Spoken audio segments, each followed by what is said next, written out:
அனைத்து விவசாய பெருமக்களுக்கும் வணக்கம். இந்த வீடியோவில் வாழையில் வரக்கூடிய சிக்கோட்டக்கா இலைப்புள்ளி நோய் மற்றும் பனாமா வாடல் நோயை எப்படி கட்டுப்படுத்தலாம் அப்படின்றத பற்றி பார்க்கலாம். முதல்ல சிக்கோட்டக்கா இலைப்புள்ளி நோய்.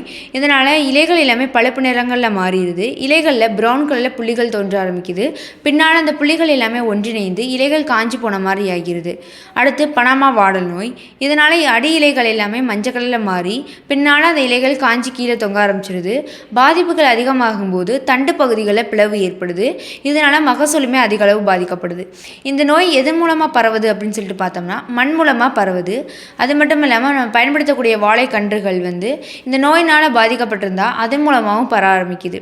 ரஸ்தாளி, மொந்தன், கற்பூரவள்ளி இது போன்ற வாழை ரகங்களில் இந்த நோய்கள் அதிகமாகவே பாதிப்பை ஏற்படுத்துது. எனவே இந்த நோயை ஆரம்ப கட்டத்திலே கட்டுப்படுத்துறது மூலமாக தான் அடுத்தடுத்து பரவுறதை நம்மளால் கட்டுப்படுத்த முடியும். இதை கட்டுப்படுத்த நம்ம ப்ராடக்டான ஃபிடிலிட்டியை பயன்படுத்துறது மூலமாகவும் கட்டுப்படுத்தலாம். ஃபிடிலிட்டி பயோஃபங்கிசைட் கன்சார்ஷியா இயற்கை பூஞ்சான கொல்லி கூட்டமைப்பு. இதில் 3 வகையான நுண்ணுயிர்கள் இருக்குது. Trichoderma harzianum, Pseudomonas fluorescens, Bacillus subtilis.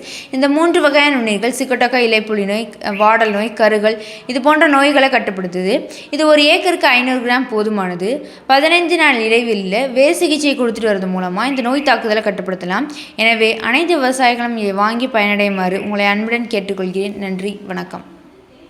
மேலும் விவரங்களுக்கு 6383404512